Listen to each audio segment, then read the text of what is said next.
Assalamualaikum rahmatullahi wa barakatuhu. My name is Dr. Zainab Aroop and I am physiotherapist.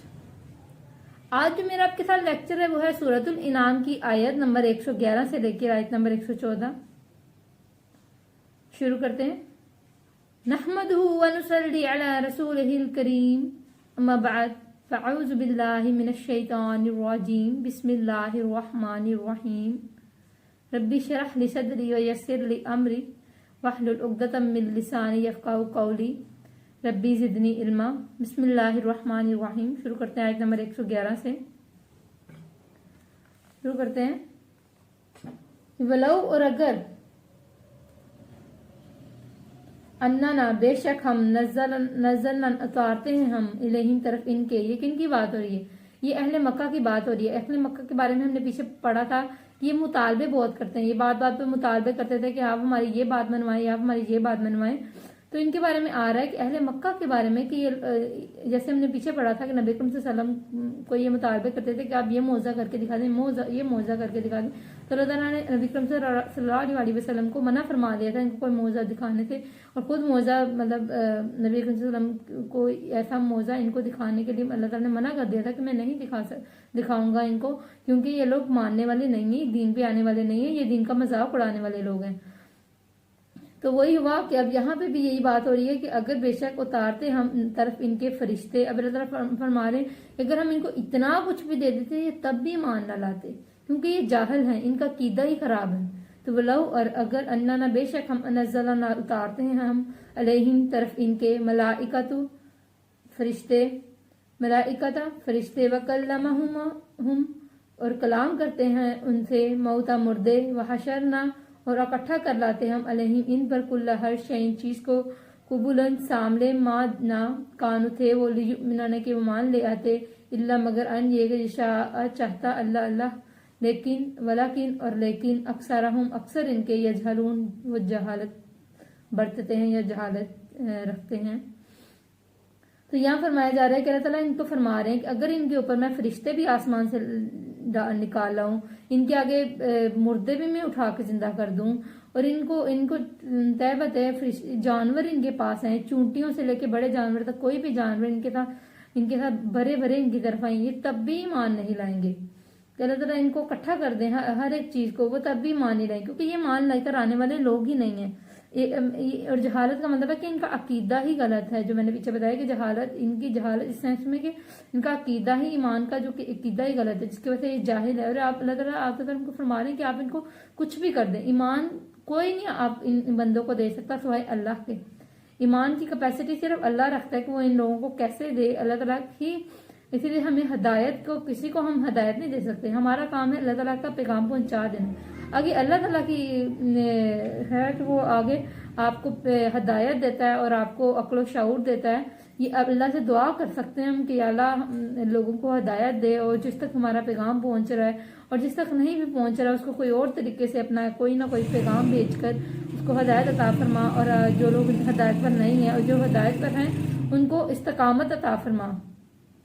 तो यहाँ ये फरमाया जा रहा है कि अल्लाह ताला से अल्लाह ताला हिदायत देने वाली सिर्फ अल्लाह की जात है। तो अल्लाह ताला कहते हैं कौन है इनको ईमान पे ले सकता है, लेकिन सिर्फ अल्लाह ही इनको ईमान पे लेकर आ सकता है। सिर्फ जो अल्लाह चाहेगा वो ही हो सकता है।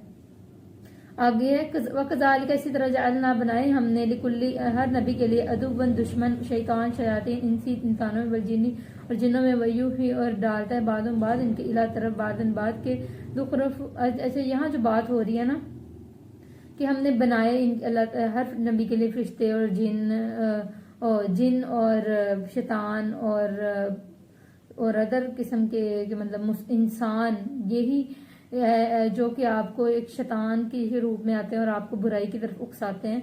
तो हर नबी के सामने ये सब आता है कि हर नबी को ये सब मामला देखना पड़ता है, वो इस आजमाइश से गुजरता है। हर नबी को इस आजमाइश से, क्योंकि पहले उनको इनकार करने वाले मिलते हैं, वो इनकार करने वाले आहिस्ता आहिस्ता दुश्मनी करने लगते हैं, और वो दुश्मनी के बाद आहिस्ता आहिस्ता वो आपके खिलाफ साजिशें करने लगते हैं। तो अल्लाह पीछे कुरान में आ चुका है कि जो लोग अल्लाह के दीन पर होते हैं, अल्लाह ताला उनके लिए कुछ लोगों को पैदा करता है, और वो ऐसे लोग होते हैं जो इनके लिए आजमाइश बनकर आ रहे होते हैं। तो नबी अकरम सल्लल्लाहु अलैहि वसल्लम के पास पहली दफा जब वही आई थी तो नबी अकरम सल्लल्लाहु अलैहि वसल्लम वो डर गए थे बहुत ज्यादा। आपको अपने सुना होगा कि वो हज़रत खतीजा के पास गए थे और हज़रत खतीजा ने वो हज़रत खतीजा के पास डरते हुए गए थे। तो हज़रत खतीजा ने उनको लेके आप सल्लल्लाहु अलैहि वसल्लम को अपने चचा के पास लेके गई थी जो कि ईसाई आलम था, उनका नाम था वर्का बिन नौफल।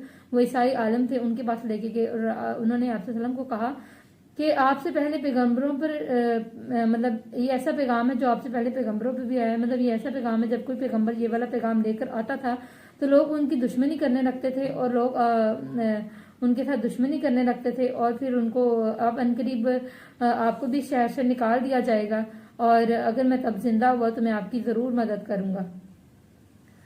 और मतलब ईमान वालों के लिए मुश्किलात आती है, ईमान वालों के लिए मुश्किल वक्त आता है कि मतलब जैसे कोई नबी ईमान लेकर आता है लोग उसके लिए आजमाइश बनकर उतर आते हैं और ये आजमाइश आना ईमान वालों के लिए ये इनको और इस्तकामत की तरफ लेके जाता है और जो इस आजमाइश से पास हो जाता है वो और मुस्तकीम और सीधे रास्ते पे आ जाता है और उसकी इस्तकामत अपनी जगह पे पक्का होकर रहने की और भी बढ़ जाती है। और जैसे कि आगे यहाँ फरमाया कि इंसान भी एक शैतान की रूप है। ये क्या है? ये आप इसके बारे में थोड़ा सा कंफ्यूज होंगे कि इंसान क्या है, इंसानों से पना। इंसान भी एक शैतान की रेप। शैतान एक ऐसी चीज को कहते हैं जो कि अल्लाह की रहमत से दूर है और कुछ इंसान शैतानों के रूप में होता है कि वो आपको बातें सुनाते हैं, आपको कोई ना कोई गलत काम की तरफ उकसाते हैं। जैसे कि आपके कई दोस्त हो सकते हैं कि आपको मतलब देखिए शैतान एक होता है कि दिल में वसवसा डालना, वो शैतान ने किया और आपने उसको गलबा भी पा लिया, आपने उसको खत्म भी कर लिया। और एक होता है दिल में वसवसा नहीं डाला बल्कि उस बंदे ने उसने आपके किसी दोस्त के या आपके इर्द गिर्द किसी इंसान के दिल में वसवसा डाल दिया या उसके दिल में कुछ ऐसा डाल दिया जो आपके लिए गलत है, यानी आपको या आपकी दुश्मनी किसके साथ, वो आपको उकसाता है कि आपके साथ आप इनके साथ लड़ो या आप इनके साथ मुकाबला करो, आप दुश्मनी अपनी करो, कि मतलब वो आपको उकसाता है। या फिर आपको कोई गलत काम की तरफ मतलब आप जब कोई गलत आपको इरादा होता है, आप अक्सर ऐसा होता होगा कि आपके जहन में आता है कि मैं ऐसा गलत काम करूं या कोई गलती करूं या कोई ऐसा मैं ये हरकत कर दूं, हम रुक जाते हैं कि नहीं नहीं नहीं अल्लाह ताला देख रहा है, क्या मैं ये गुनाह क्यों करूंगा, मैं क्यों करूंगा। लेकिन अक्सर हम वो गुनाह जो अकेले में हमने इरादा किया था और उससे बच भी गए, जब हम अपने दोस्तों के साथ होते हैं अक्सर वही गुनाह कर बैठते हैं कि हम हंसी मजाक में वही गलतियां वो। देखिए यही चीजें यही आज का लेसन है कि हमें अकल देने वाला है कि देखो अकल रखो, अल्लाह ताला ने रास्ता दिया है। ये इंसान की शेप में तुम लोगों को शैतान है जो तुम्हें बुराई की तरफ फैला रहा है और जब ये बुराई की तरफ फैलाता है तो फिर ये ऐसा तुम्हें इरादा कर देता है कि तुम्हारा पूरा जहन उसकी तरफ अकड़ जाता है कि मैंने ये करना है और उसके बाद आपके अंदर फ्रस्ट्रेशन और स्ट्रेस पैदा होने लगता है। तो एक बार इसके बारे में इंसान की तरफ शैतान की तरफ बारे में एक हदीस से साबित है कि अबू ज़र रज़ियल्लाहु अन्हु अब्दुल के पास बैठे थे तो आप सल्लल्लाहु अलैहि वसल्लम ने फरमाया कि क्या अबू ज़र आपने नमाज पढ़ ली है? तो अबू ज़र ने कहा कि नहीं। तो अब्दुल ने कहा उठो जाके 2 रकत नमाज पढ़ो और फिर जहाँ वापस आओ। तो अबू नमाज पढ़ के जब वापस आए तो आप सल्लल्लाहु अलैहि वसल्लम ने पूछा कि क्या आपने नमाज के बाद अपनी नमाज पढ़ ली? उन्होंने कहा हाँ। तो हमने कहा कि आपने नमाज के बाद शैतानों से, जिन्नों से और इंसानों से पनाह मांगी? तो उन्होंने कहा नहीं। तो और फिर उन्होंने सवाल किया कि क्या इंसानों के बारे में भी आप पनाह मांगेंगे? शैतान और जिन्नों से तो इंसान पनाह मांग सकता है। तो अल्लाह ने फरमाया कि जो शैतान जो इंसानी शैतान होते हैं ना वो दूसरे शैतानों और जिन्नों शैतानों से ज्यादा बदतर होते हैं। तो मतलब इंसानी शैतान से हमें पनाह मांगनी चाहिए। नबी करीम सल्लल्लाहु अलैहि वसल्लम की हदीस से साबित है कि आप नमाज में इन शैतानों से पनाह मांगे, क्योंकि आपका जब दोस्त आपको अक्सर हम खुद फील करते हैं कि हम अपनी जिंदगी में वो काम गलती नहीं करने वाले होते, लेकिन अक्सर दोस्तों के साथ बैठ के वही मतलब हंसी मजाक में ऐसी गलत बात भी कर देते हैं या कोई ऐसी गलत हरकत कर दें कि मतलब अल्लाह ताला से नाराज हो जाए। तो ये बहुत बड़ी आजमाइश है, क्योंकि अकेले में तो इंसान फिर भी काबू कर लेता है, तो दोस्तों में रह के और फिर इसीलिए कहते हैं कि इंसान अपने दोस्त से पहचाना जाता है। अपनी कंपनी बेटर करें और अल्लाह ताला से दुआ करें कि आपको बेहतरीन दोस्त अता फरमाए जो आपको बुराई से बचाए और इस तरफ आने से रोके। अच्छा आगे है, इसी तरह बनाए हमने हर नबी के लिए दुश्मन शैतान इंसानों को और जिन्नों में यूं ही और डालता है बाद इनके इला तरफ बाद के दुखरुफू ज़ुखरफ से मुराद है मलमा की हुई, या मतलब ऐसी बात सुनहरी, ज़ुखरफ अरबी में हम सोने को कहते हैं या सुनहरी चीज को कहते हैं। तो ये ऐसी मलमा की हुई बात, ऐसी बात जो चिकनी चुपड़ी बात होती है, हमेशा झूठ, हमेशा बुराई, हमेशा प्रोपोगंडा, ऐसा चिकना चुपड़ा सा लगता है कि इंसान कहता है अच्छा मैं भी सुनूं तो सही क्या स्टोरी चल रही। हमेशा इंसान जो चीजों पे अट्रैक्ट हो रहा होता है कि ये जो बड़ी आपको मीठी बातें करने वाले होते हैं ना, ये सारे 90% झूठे ही होते हैं, क्योंकि ये मीठी बात मुनाफिकत की निशानी है ना, या आपको अदल के साथ बोलना चाहिए, तो ये मीठी बात करते हैं असल में आपके साथ नुकसान पहुंचा रहे होते हैं, तो ये गलत बात है, ये मुनाफिकत की निशानी है। मीठी बात अच्छा इखलाक होना जरूरी है, लेकिन ये बात करना कि आपको गलत पे भी ना रोकना। अब मैं आपको एक फर्क बता देती हूँ कि अच्छे दोस्त और बुरे दोस्त का फर्क मैं अभी। एक अच्छा दोस्त होता है आपको गलत पे रोकेगा, आप गलत करोगे वो कहेगा कि आप ये ना करो, और जो बुरा दोस्त होता है वो आपको आपके साथ बैठ के वो भी ये हरकत करेगा, या फिर वो आपकी वो हरकत में आपको प्रमोट करेगा कि आप ठीक हो, आप तो वेल डन हो, आप बहुत ठीक कर रहे हो। तो खुदाया ये चीज को नोट करें और अपनी कोशिश करें कि अपने इर्द गिर्द अपने दोस्तों में कि आप बेहतरीन दोस्त बना रहे हैं कि नहीं, और हमेशा वो दोस्त सेलेक्ट करेंगे जो आपको ईमान की तरफ और अच्छाई की तरफ लेके जाए, ना कि आपको बुराई की तरफ। और दुआ करनी चाहिए कि अल्लाह मुझे एक अच्छे दोस्तों की सोहबत अता फरमा, आमीन। तो ज़ुखरुफ से और कौलाबाद गुरूरन धोखे देने की, तो जो मीठी बात होती है जो कि आप कह सकते हैं कि जो मतलब गलत बात होती है, कि जो मतलब झूठी बात जो ऐसी आपको बहुत अट्रैक्ट करती है, तो वो आपको मतलब धोखा देने वाली बात होती है। पहले जमाने में कैसे धोखा देते थे, लोगों को कोई बात बुरी लगती थी वो अपने साथ के किसी दोस्त को बताते थे, उसके साथ के दोस्त को, उसके साथ के दोस्त को, ऐसे बात फैलती फैलती फैलती फैलती आगे फैलती थी। लेकिन अब मीडिया में कोई भी बात आपको शेयर करनी है, सबको ऐसी कोई बुरी बात बतानी है, कुछ भी बताना, फेसबुक पे शेयर कर दो, सारी दुनिया में आग की तरह बात फैलेगी। तो मीडिया, और उसके अलावा मीडिया बहुत इफेक्ट करता है। मीडिया आप कई बात जो आप नहीं फैलनी चाहिए वो आप मीडिया फैला देता है। और मीडिया के बारे में ये भी है कि मीडिया की वजह से सबसे ज्यादा अगर नुकसान हुआ है तो दीन का नुकसान हुआ है, दीन वालों का नुकसान हुआ है। मीडिया ने दीन वाले और दीन को इतना गरीब और अजीब दिखा दिया है। अभी बहुत रिसेंटली ड्रामा चल रहे थे जिसमें उन्होंने जब मजहबी बनाया तो उस बंदे को बड़ा ही गरीब और बड़ा अजीब से ड्रेसिंग कर दी, और बड़ा अजीब था बंदा। और जब अमीर हुआ तो क्या वाहियात ड्रेसिंग, और क्या उसको भाई अजीब ड्रेसिंग में। अमीर गरीब का क्या फर्क है, मतलब जो बंदा दीन पे होता है वो तो अमीर होके भी वैसा ही होता है और गरीब होके भी वैसा ही होता है। तो ये बात कितनी गलत बात है ना। तो इस चीज को नोट करें आप लोग भी कि मीडिया हमारे अंदर बहुत सारे गुनाह को प्रमोट कर रहा है, मीडिया हमारे अंदर गलत प्रमोट कर रहा है, हमारे अंदर बुराई फैला रहा है मीडिया। तो वो जो कर रहे हैं उनका हिसाब, अब आजकल मीडिया की तो क्या ही बात करें, आजकल मीडिया में जो ड्रेसिंग चल रही है, अल्लाह माफ करे कि मतलब इतनी, जो पाकिस्तान की अवाम है, कोई ठीक है जो बंदा नहीं फॉलो करता, कुछ अवाम ऐसी है कि जो मतलब जिनको इजाजत है कि मतलब जो इतना आगे तक गए हैं, इनको देख के मतलब ऐसे लोग जो इनसे ये भी पहचान है, जो इनसे अट्रैक्ट होते हैं वो कौन लोग होते हैं, जो आखिरत पर ईमान नहीं रखते, जिनका ईमान पुख्ता नहीं है। तो इनको देखो, बल्कि इनसे दूर रहो। और ये लोग इनको देख के और इनको फॉलो कर रहे हैं, और ये वो लोग करते हैं जिनका ईमान कमजोर है।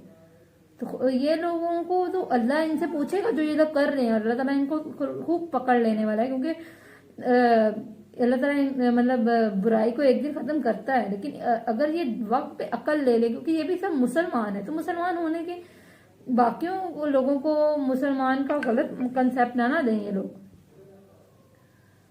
तो आगे जो बात है ज़खरफ की, तो पाकीज़ा और संजीदा बात। ज़खरफ का मतलब है ऐसी बात कि मतलब मलना की हुई बात, ऐसी मतलब मीठी बात, तो इसको ज़खरफ कहते हैं।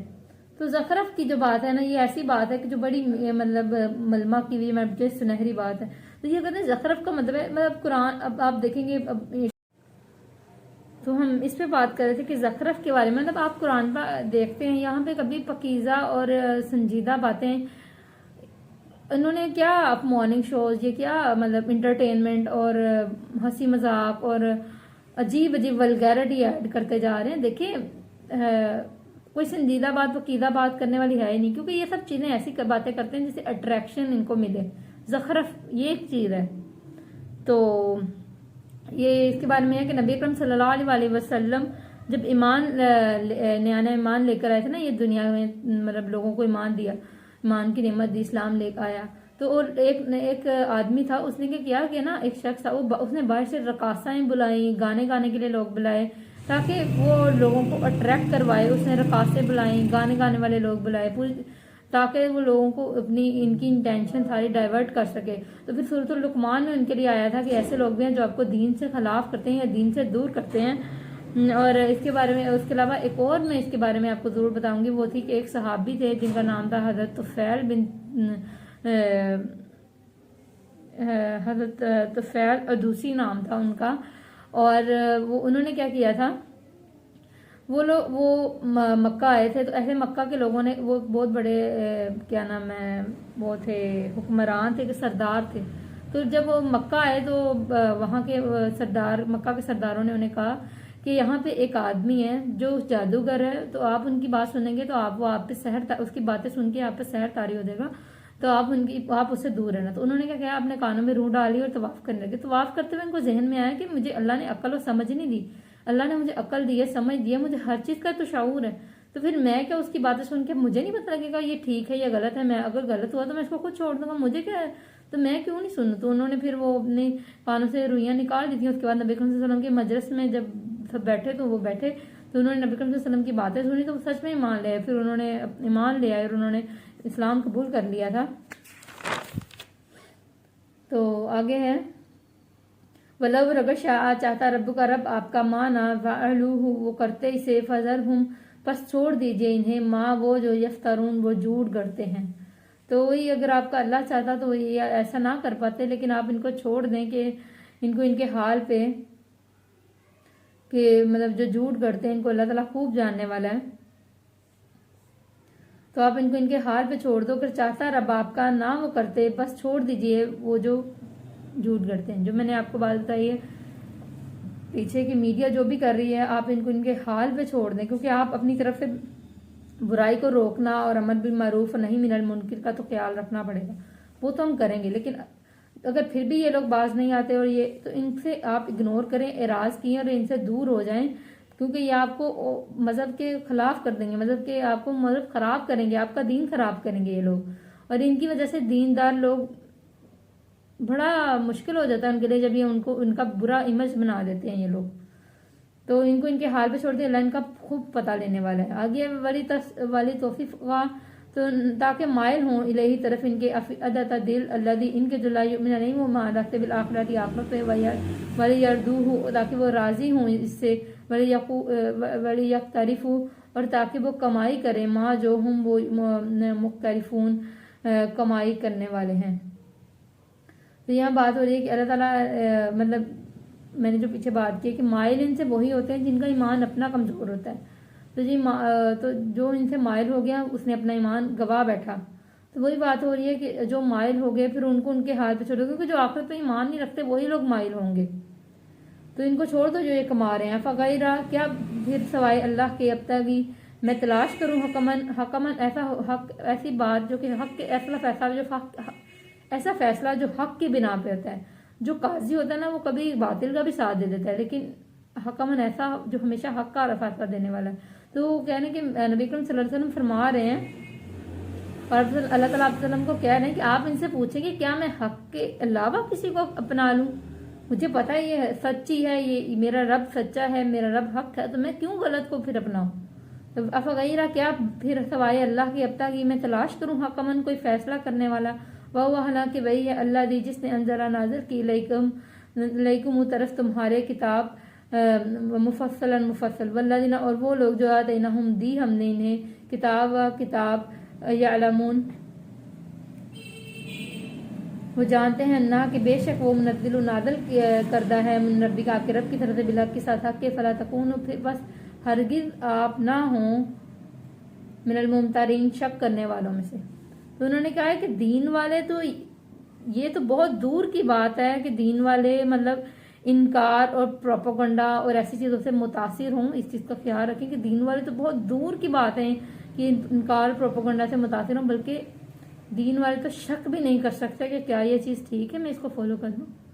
दीन वालों को इस चीज़ का अक्ल और शऊर और इसके लिए क्या आपको सच्चाई का फ़र्क बताना चाहिए। जब आप सच्चाई का फ़र्क जानते होंगे तो आप हक का साथ देंगे। और अल्लाह ताला हम सबको हक का साथ देने में मदद दे और हमें इस रास्ते में सिरात मुस्तकीम अता फरमाए और हमें इस रास्ते में इस्तकामत अता फरमाए और हमें इस तरह की जो शैतान हैं जिन्नों से और इंसानों से हमें बचाए और हमें इनसे पनाह दे। आमीन या रब्बुल आलमीन। आमीन। जज़ाकल्लाह।